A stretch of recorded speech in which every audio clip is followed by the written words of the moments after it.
Hey guys, it's Megan from meganalisamedium.com, and today I'm going to talk to you guys about all the different things that can really mess up our mediumship.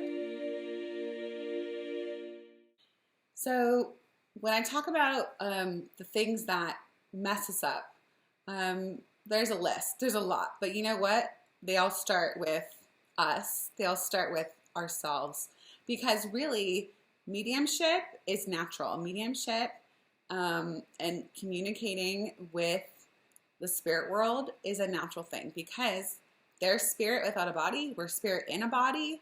It's really no different than communicating with another person that's here physically, except they just don't have a body.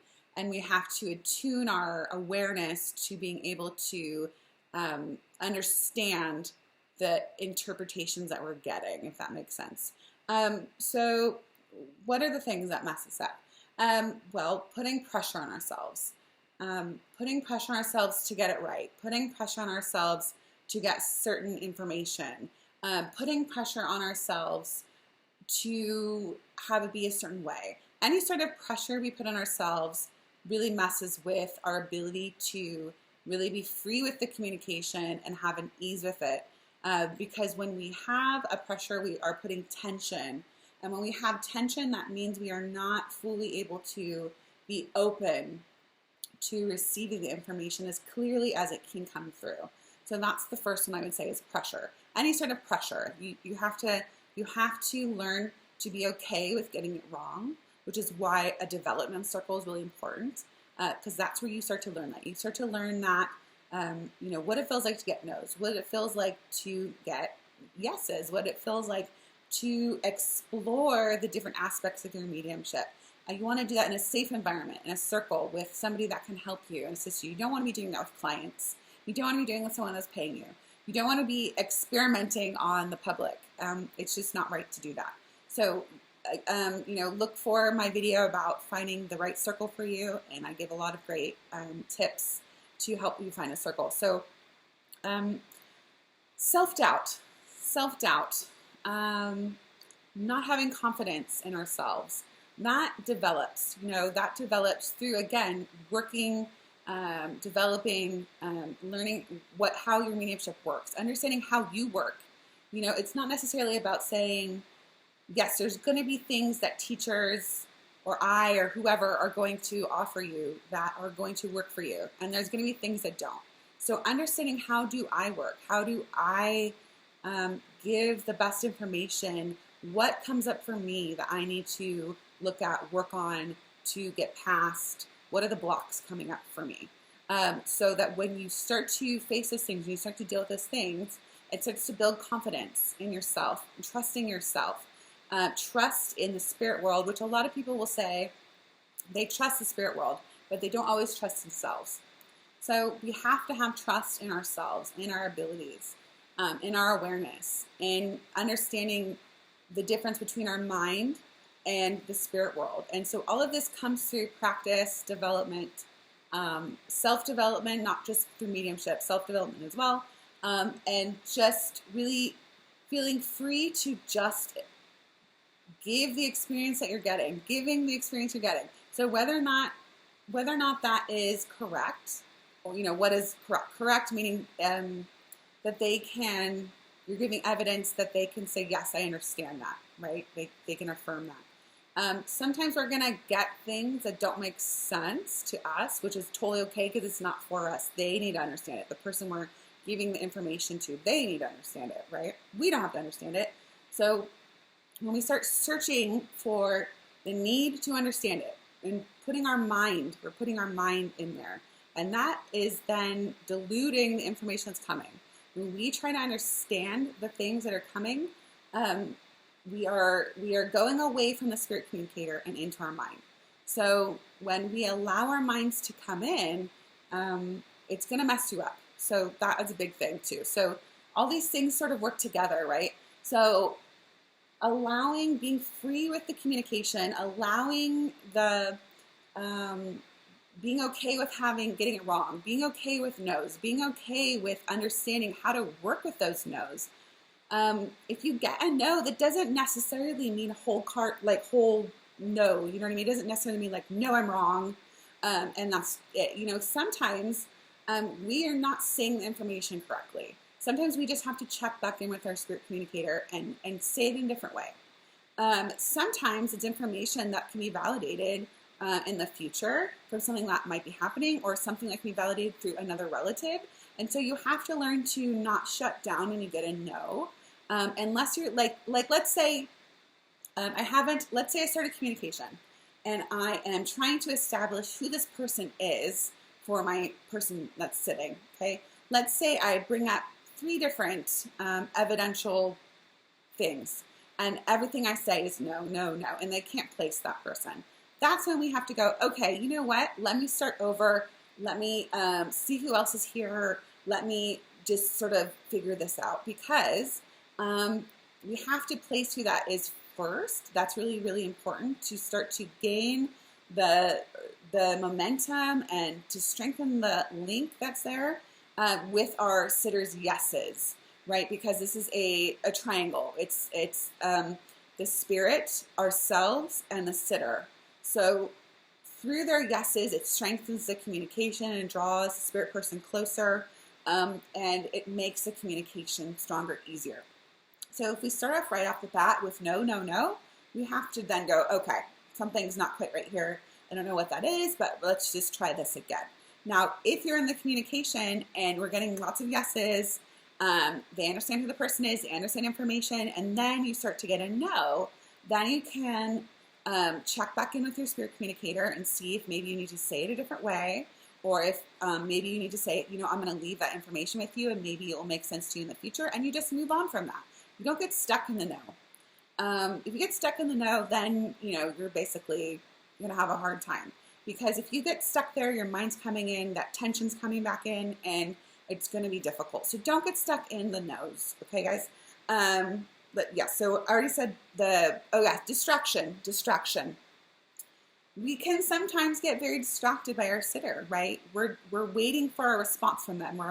We're noticing their, you know, if they're like this, or if they have like a face where they're kind of like that, or if they sort of make a weird face. Well, you know what? We have to not pay attention to that because some people are going to do that. So really needs to be like 90% focus on our spirit communicator, right? So this is active passive. Mental mediumship is active passive. So that means we are passively engaged with our spirit communicator. We are actively engaged with our sitter, but it only needs to be so that we are checking in with them and we're getting our yeses, so that we are strengthening the communication with the yeses. Try not to pay too much attention to their reaction besides getting the yes. If you're getting no's, again, check back in, see what the deal is. If it's not fitting, see if someone else is there. You know, it doesn't have to shut you down. It doesn't have to be complicated. We make it so much more complicated than it needs to be because of our minds. It's almost always, I'm going to say always, us when there's a problem. When there's a problem and we're not having a strong communication, we have to look at ourselves. It's not the spirit world. It's not the sitter. It's ourselves. We have to figure out what within ourselves needs to be adjusted so that we don't run into those problems, right? So we're not having those difficulties. Right. Not properly building the power. So that's where sitting in the power comes in. So that, again, I have another video talking about how to sit in the power properly. And I walk you through all of the different aspects of that and why it's important to do it. So if we have not learned to build our power properly, then our link is going to be thinner. Our link to the spirit world is not going to be as strong because they utilize our power too, right? So they're utilizing our energy, and our ability to maintain that focus is going to be stronger when we sit in the power and we're letting the spirit world develop us and help us with growing our and unfolding our mediumship skills that are there within us. So that's very, very important that we're making sure we're building the power and we are sitting on a regular basis, but sitting in the power. Because that's going to just help you. It's just going to help you with your communication and being able to stay with your spirit communicator longer. So yeah. Also, I'm going to say sometimes people they will begin the communication with the spirit communicator too soon.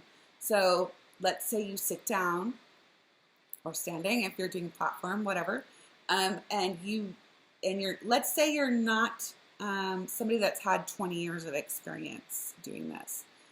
Somebody that has had a lot of experience can just in an instant just, feel that and have that happen. But if you're newer and you're developing, wait until you feel your spirit communicator strongly. So attune yourself to the other world, attune yourself to the spirit world, and wait for that spirit person to come into your energy out here, right? So they use this space around us to work usually. Wait until you feel them.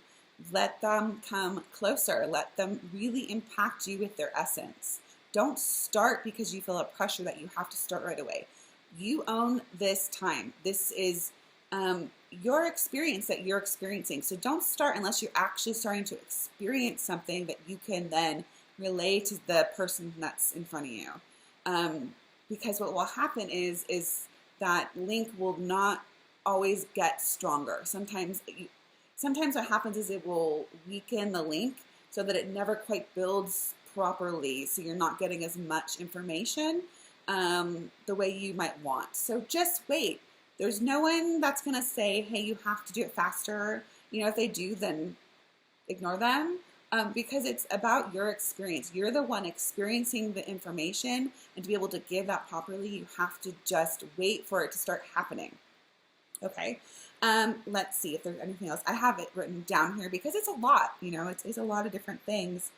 Right. Okay. So not placing the contact as well is pretty important. So, you want to, it's hard because you're not trying, you know what I mean? You don't want to try. You don't want to be like reaching for information because that again causes tension, and that is not going to help you get the information. Being as open, as free as possible to get the information is what you really want to do. So, but the first few bits of information I like to ask the spirit world before I begin if it's possible to give me specifics about the person so that this can be placed quickly. I just sort of open that doorway to allow that possibility. I don't demand it of them, and I don't give a list to them to say what they need to say. So I will ask that, and I will then allow, 3-5 pieces of information that can be used to place the contact. And if you can't place it within that time, you're going to maybe have a hard time with it. But you want to start to establish who that person is so they understand it, so you can start getting your yeses. Because again, when you start to get your yeses, it's going to help build your communication. So if you're not getting your yeses, it's going to be harder. It's going to be more sludgy. It's going to be a little bit of like it's not going to flow as well. So if you can check in with your recipient, check in with your sitter. Would you understand this information? Let's say I have a father here, and I know that he passed of a heart condition, and I know that he would have been 56 when he passed. Would you understand that information? So, stating the information. I'm going to say also questions, asking questions, and I know this is a very much like an American medium thing that for whatever reason, American mediums tend to ask questions, and I was trained with the UK style of mediumship where we do not ask questions because that's fishing, guys. I'm sorry. Maybe some of you are going to like this. I don't know. Sometimes it happens. I say things people don't like sometimes, but that is fishing. So, the skeptics out there, when they see that, of course they're going to say, oh, they're fishing. Well, because that's kind of what you're doing in a way. So these need to be statements. Also, when you're asking questions, your mind's getting involved. And if your mind is getting involved, then you're, again, diluting the information that's coming through, and it's not going to be as accurate. It's not going to be what the spirit person is really trying to say. So I'm going to say, try your very best. If you have a habit of asking questions, try to break that habit. If you are new to mediumship, learn to make statements. Do not ask questions. Don't say, oh, who's so-and-so? Who, I have a Janet here. Who's that? Oh, did you live here? Or, don't do that. You just give what you get. So if you're experiencing, I have a Janet here, you wait. maybe they'll give you more information, or maybe it's not important and they know who it is and you don't have to understand it. So you're just giving the information that's coming. You're just giving the experience that's coming. Don't ask questions. I'd like to see that habit be broken, because of course there's people that don't believe in mediums. Of course there's people that don't believe in psychics. And rightfully so for some of the things I've seen people do. Of course they're going to think, oh, they're cold reading or whatever they're doing. Of course they're going to think that when we're asking questions, right? We have to know the information because it's coming from the spirit person, and we state that information. So again, please do that, because it's helpful to everybody, really. It just is. And then your mind doesn't come in and you're not having the issues with that kind of stuff. So those are the things that I'm going to say are things that can really mess us up, you know, as far as mediumship goes. I'm sure there's more, but those are the big ones that can really make it difficult for us to do as good of a job as we want to. And so we have to look at those things. We have to understand how we work. We have to understand what works for us. We have to understand how we can be more free, how we can create an atmosphere where we're not judging ourselves, where we're okay with a no if it happens, and know how to work with that no, to not let tension get involved with a need to perform or to do something specific or get specific information. If we can just be as open of a vessel, a channel for the spirit world, they're going to be able to get through a clearer, stronger message of what they really intend to say without the mind coming in and just messing with it. So those are my tips for you. I hope that that's helpful to you, and that you can take a look at your own mediumship and figure out, you know, the things that work for you, and what you can do to help yourself to get past some of that stuff. All right. Anyway, so I hope you guys have a great day. And if you want to find out more information about me, you can go to meganalisamedium.com. And, you know, I am a psychic medium, I am a trance healer, and I offer appointments, private, public demonstration, group readings. I could do that via Skype or in person, whatever. So I just want to give you guys that information, and I'm sure I will be making more videos soon. And if you'd like to subscribe and like this video and share it with those you think that would be helpful for, then I would love that as well. And yeah, so that's it. That's my whole spiel about the things that really mess us up with mediumship. And I will talk to you guys soon. So have a great day. Bye.